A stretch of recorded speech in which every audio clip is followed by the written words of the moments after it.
Welcome to Marketing Tomorrow. I'm here with Antoine Dumas. Hi. Hi. Hi, Nelly. Founder of Kiplink. Thanks for joining us. Thank you. Thank you for having me. So, Antoine, if you had to share one marketing tip that could change a brand tomorrow, what would it be? It would be train yourself to using generative AI because it's going to change completely the marketing industry. And to what I've seen, at least from my position, is that people tend to adopt those tools aggressively, yet they don't train themselves using them. So you see a lot of hallucinations and a lot of really bad output. This is probably the reason why, like, about 95, well, as according to an MIT study, about 95% of AI endeavors in businesses fail. So it's Whoa. probably it's probably because, like, like, people set the wrong objectives and are not trained to use those tools. And I think, like, education to AI in the era of AI is probably the best tip I could give to All anyone. right. So, for you, like, it will be a change in the global business. And how did you figure out? It's not written on my resume, but I started coding at about almost like 20 years ago. I've always had like non-technical roles, but in tech companies, and I was coding myself. And so when I discovered generative AI in late 2022, so it was just like the very beginning of ChatGPT, I used it to completely turn HR operations at my previous company to, like literally like turn operations upside down. But I also like discovered that, those tools were not magical. Yeah. And so when I started teaching in business schools to like marketing and sales students, I just realized that all of them were using those tools like crazy, and they were having like such terrible output. And I was like, okay, well, you think the machine is probably like giving you like good results, but it's not. I started teaching and training students to use those tools and to understand those tools. And I mean, like, yeah, so like probably my source of data is like probably like the 1,000 students I've helped understand generative AI and use those tools in business schools. What is right and how you can deal with the basic things, like, are you Yeah, doing that to exactly. Google? But even Google, you don't know if it's right or wrong. So Yeah, exactly. everything is like, what is truth right now? Yeah, exactly.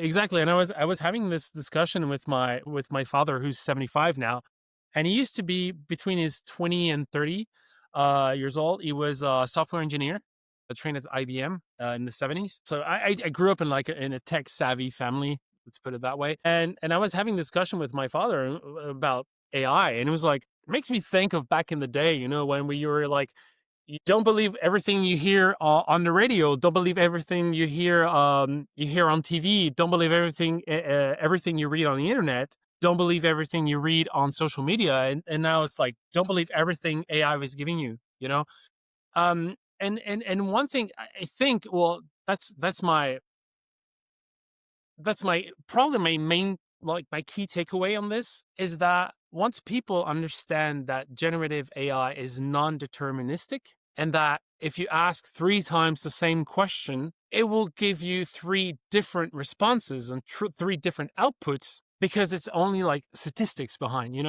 And so if the words that change from output 1 to output 2 to output 3 are words that don't change anything in the meaning of the output, then it's not that much of a deal. Like if you say, for example, oh, Neil Armstrong walked on the moon in 1969, or if you say in 1969 Neil Armstrong walked on the moon, it doesn't really change anything. But as it's non-deterministic, there's a slight probability that the LLM will give you like, oh, Neil Armstrong walked on the moon in 62, or other Yes. rather than 69. And so um I think once you understand this, it's non-deterministic, and therefore it's tailored to play this imitation game. That Yeah. it's it Mm. it mimics our human behavior. So like, if I ask you like, what is your first name? Well, I know you're Nelly, so I know that you will say Nelly. But like, if I didn't know you, it's like, what's your first name? There's no way I can know. So the problem is when we think in a deterministic manner, that a non-deterministic tool will give us always the right output is stupid. Well, it's not stupid. It's a complete shift in paradigm. And so So what is the so point? Like how to deal with it? how to deal with it? It's just to accept it. It's just to accept that. For example, let me give you an example. It was well yesterday. Okay, I was it's like very fresh, It's very, always very, yesterday. very, very, very fresh example. I was working with business and marketing students on a week-long business case, okay, for the French brand Respire. Probably you've heard of it. Hi, Justin. Our American fellows probably haven't. It's a brand that proposes like natural deodorant, shampoo, like natural shampoo and that kind of stuff. And so they wanted to know like where this brand was distributed. And so, okay, if you ask ChatGPT, it will give you a response, but there's no way you can verify the information. Like, okay, well, it gives you like a list of pharmacies and you're like, okay, why not? It makes sense. This non-deterministic tool will always give you likely responses, not necessarily true responses. Sometimes like likely and true are the same, but sometimes it's not. But 100% of the time, it would give you a likely response. And so there's like, okay, so you can take the output from ChatGPT and just manually verify. But you're like, okay, do I have the right number? I don't know. And are the pharmacies and stores and listed, or do they really propose those products? And so you're like, okay, what do I do? Well, we went to the Vespiel's website. I told them like how to get the API response from Shopify. So like we went in the navigator and stuff. Like, we took the output, like the JSON output from Shopify. And I was like, okay, look at this. And we took the first one and we're like, okay, what are the values exposed in that response? And how would you build a Python script in order to take that response and permute it into a flat CSV file?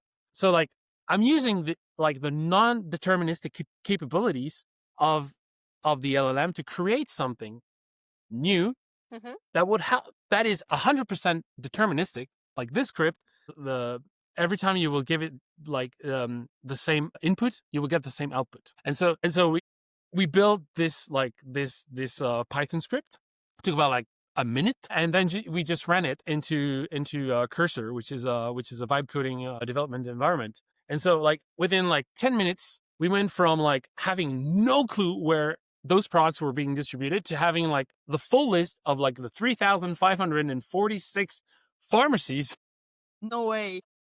That sold their products. Like we had their names, we had their full addresses, we had like the list of the type of products that we're selling. So like Santan, Solar Screen, deodorant. Like sometimes, you have pharmacies that didn't have a sunscreen. Some had, we had like, if they were open on Sundays, if they were open on Saturdays, like we had everything we needed. And we went for like, we used the creative, because like LLMs being non-deterministic, it can create whether like hallucinations or creativity.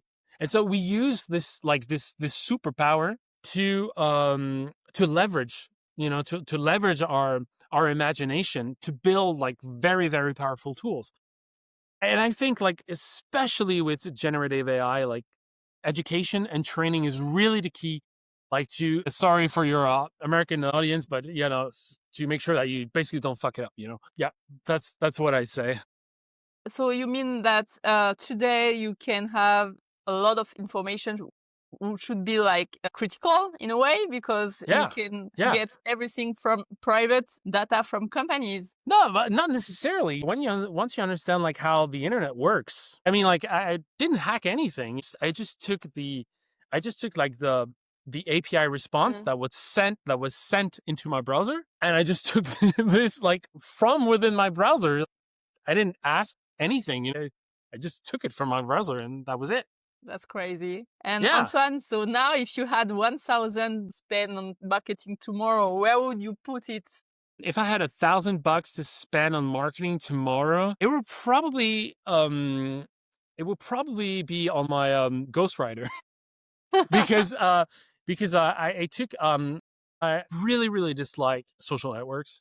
I think they it makes me feel of like back in the day when I was 8, like in the like at school, you're like, oh, like who's the popular kid and that stuff. Like I really don't like it. And but I got things to say, so like there's, at the end of the day, like I'm building a company, so I need to be exposed. Okay. But I don't like it. And so I took a ghostwriter, like to not to write on my behalf, but to like help me structure a narrative, a story, and structure like articles that will be 100% written by me, but that would like follow some kind of like communication strategy. And I think it's even more important in the age of AI because like a lot of content is AI generated. I mean, like the overall quality isn't like that good. And so I think there's a massive need for like authenticity, but that authenticity needs time, it needs training, it needs counseling, and that's probably where I would put like my $1,000, like to like have like the proper advisory to write like the very best I can do, and let the AI do like low value stuff, like building a script in 2 minutes. Yeah, that makes sense. And if you had one more sentence to inspire marketers listening today, what would it be? I always speak to my student, like to my marketing students. Okay, a lot of them are like super stressed, not being able to get a job. I know like that. I know that like junior roles in the US have decreased by 20%. Mm, It's worrying, really. Like, and it's because like the economy is turning slow, but also because of AI. mm. And yet, even though AI is basically like everything I do, I would like to tell like junior talents that they are 1,000 times better than AI for like specific stuff, involving like creativity, emotions, Yes. sentiments, and like building relationships with their customers.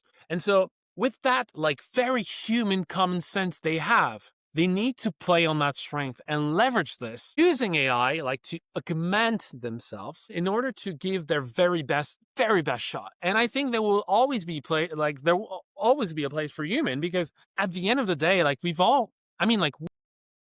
we're using and we're exposed, like as customers and as citizens and as people, we're exposed to AI like every day, and it's cold. It doesn't have anything to do with like human creativity. And I would say to marketers, embrace AI for what it is. It's not there to like a lot of companies will like to say it's going to replace you, but you're like, it can't. It doesn't Yes. have common sense. It doesn't have common sense at all. It doesn't sense emotions. It doesn't sense anything. And at the end, like we've got five senses as humans, so we need to play on those, like, and yeah, I would say play to your strength, basically, and don't Thanks. try to don't try to compete with AI. No. Use it. Yes, definitely. Thanks, Antoine. And to Thanks everyone, for having me. yeah, and to everyone listening, go make marketing magic happening tomorrow. Like it and follow, and thanks. See you later.